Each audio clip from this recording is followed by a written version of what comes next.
प्रभु परमात्मा ने नारकी जीवों को 10 प्रकार की क्षेत्र वेदना बताई है। ऐसे तो प्रभु परमात्मा ने कहा है नारकी जीवों के अंदर 3 प्रकार की वेदना होती है।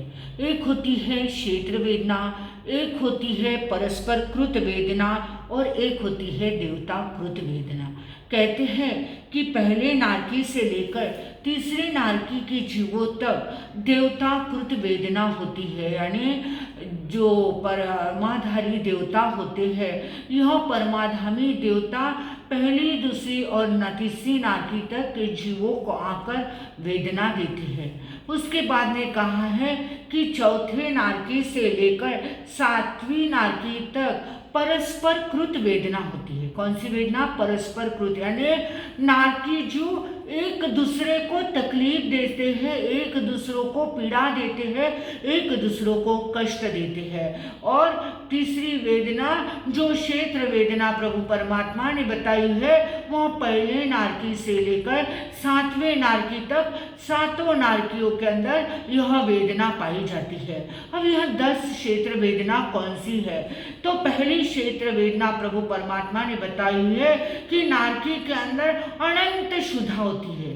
अनंत क्षुधा ने इतनी भूख नारकी जीवों को लगती है कि उनको कितना भी खाने को दे दो, कहते हैं कि संसार का सारे पदार्थ उन्हें खाने को दे दे तब भी उनकी भूख शांत नहीं होती है। इतनी वहाँ की उस क्षेत्र की यह वेदना होती है, अनंत क्षुधा की वेदना। दूसरी वेदना बताई हुई है अनंत पिपासा, यानी अनंत प्यास, इतनी प्यास कि कहते हैं कि सारे समुद्र का पानी भी अगर नारकी जीवों को पिला दिया जाए तो भी उसकी प्यास बुझती नहीं है। इतनी ज़्यादा अनंत पिपासा, यानी अनंत प्यास उन नारकी जीवों के अंदर, वहाँ पर उस नारकी जीवों के अंदर होती है। तीसरी वेदना बताई हुई है अनंत उष्ण।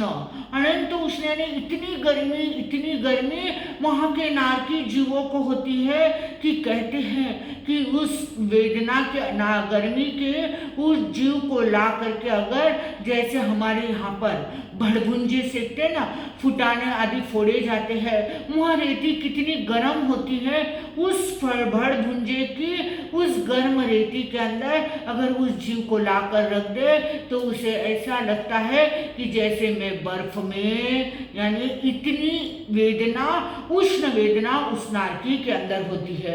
उसके बाद में चौथी वेदना बताई हुई है अनंत शीत वेदना, यानी इतनी ठंडी वहाँ के नारकी जीवों को होती है कि उस नारकी को जीव को हिमालय में या बर्फ में लाकर रख दे तो उसे इतना सुकून मिलता है कि वह सोचता है कि मुझे कितना आराम है, यानी इससे भी अनंत गुना शीत वेदना उस नारकी के अंदर होती है।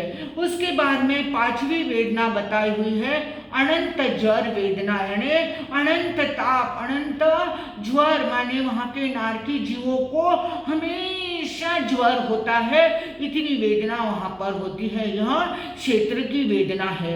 6ठी वेदना वहाँ पर नारकी जीवों के अंदर बताई हुई है अनंत खुजली, यानी इतनी उन नारकी जीवों के अंदर खाज खुजली होती है कि कितना भी खजाओ वहाँ खजाते ही रहते हैं। इतनी ज़्यादा वहाँ की क्षेत्र वेदना होती है, वहाँ पर खुजली ही खुजली क्या है उन जीवों को आती है। उसके बाद में 7वां बताया हुआ है अनंत रोग, इतने यानी जो 16 महारोग बताए हुए हैं, वह 16 महारोग उन नारकी जीवों को होते हैं। इतनी अनंत रोग की वेदना उनको वहाँ पर सहन करनी पड़ती है। उसके बाद में 8वीं वेदना बताई हुई है अनंत अनाश्रुत वेदना, यानी उनको किसी का भी वहाँ पर कोई आधार नहीं होता है। उसके बाद में 9वीं वेदना बताई हुई अनंत भय वेदना, यानी इतना डर कि हमें आकर कोई देवता वेदना देंगे या कोई नारकी जीव आकर वेदना देंगे। हर पल हर क्षण उनकी आत्मा भयभीत होती है, इतना डर इतना भय वहाँ पर होता है।